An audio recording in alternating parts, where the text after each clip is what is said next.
A nonpartisan statewide coalition of grassroots groups across the state, ranging from unions, civil rights groups, good government groups, immigration rights groups, rights restoration groups, you name it. And the main goal of Let New York Vote is to pass simple solutions that improve our elections and make registering and voting more accessible for every New Yorker. So I've been involved with Let New York Vote since I was a student, about probably 2-3 years ago now. And it's been incredible seeing how successful this coalition has been in bringing voting rights to the forefront of the agenda in New York State politics.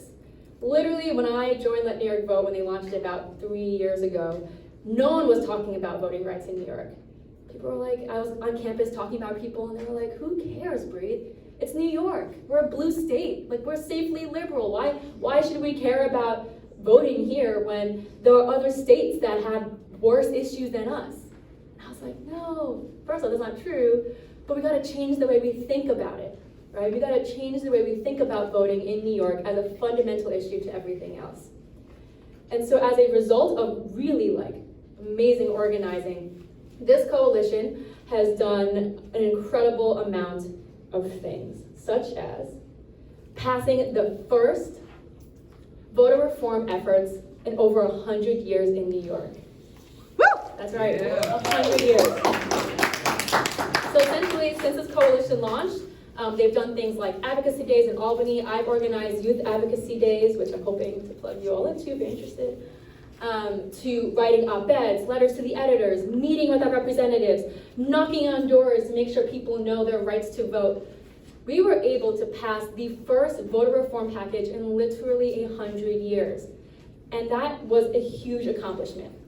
And not only did we pass just one of the reforms that we were advocating for, they passed over 30 voter laws within basically the first few months of this session. It was insane. So some of the things that we passed and that were priorities for the coalition the past 2 years were the following. Early voting. So does anyone here know when early voting started in New York? Yes? Started. Okay. When did it start? Yeah. I think 2018 or something. Yes, it did. Yes, we did. We passed it this year, actually in 2019, so it starts this year. So you know when it started? Yeah. October 26th? Yes, I believe that was yesterday, right? It was. All right, okay, cool. Did anyone here go to the polls with their family? No? It's okay, I haven't cast my ballot yet, so no judgment. But that's right, so we did pass early voting in New York, and now we are finally the 38th state to have it. All right, so we will Can you share what early voting means? Oh yeah, so essentially early voting means being able to cast your vote before election day, right? So I believe election day this year is November 5th. So early voting is from October 26th, right, to November 3rd, right? And so before, you were not able to cast a ballot in New York before election day. I mean, they'll give or take like absentee ballots, whatever. But now we finally have locations across the state where you can actually go in person and cast your vote at a time that is convenient for you. I have a question in the back. Yeah, are they different sites than the regular polling sites? I believe so, right. Yeah, so for example, my regular site is at the Brooklyn Museum, but my early voting site is like 3 blocks away at a school. How do you find that out?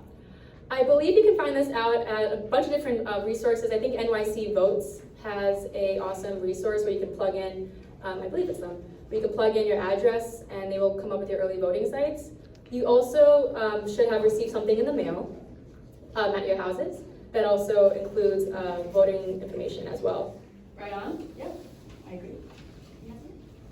Oh, I was gonna say because there's not a lot of representatives in office that can really stand up for like younger citizens in the community who still care about voting, and there's a lot of things that we've advanced in society since years before that may not be mentioned within Right.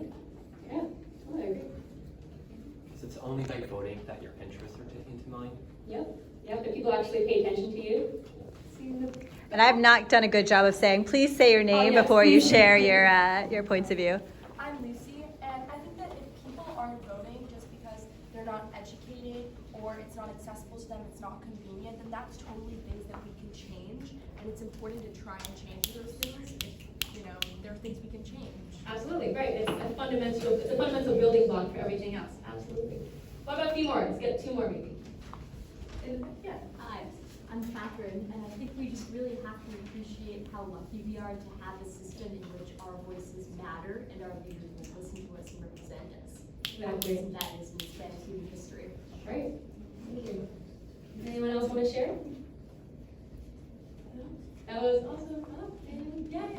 Also, like, we kind of have to hold our representatives Sarah, will you accountable. say your name? Oh yeah, I'm Sarah. I'm Sarah. We also need to hold our representatives accountable so that they themselves go out and know that they need to mobilize the youth and they have to like include them in kind of political discussions, which Yep. they're often left out. Exactly. Yeah. I think we're at a turning point where people finally pay attention, right? And realizing they cannot leave you out, right? Okay, that was great. And every time I hear folks' different answers about why voting matters and why we should get involved, it always gets me pumped up, right? Because it shows that you care.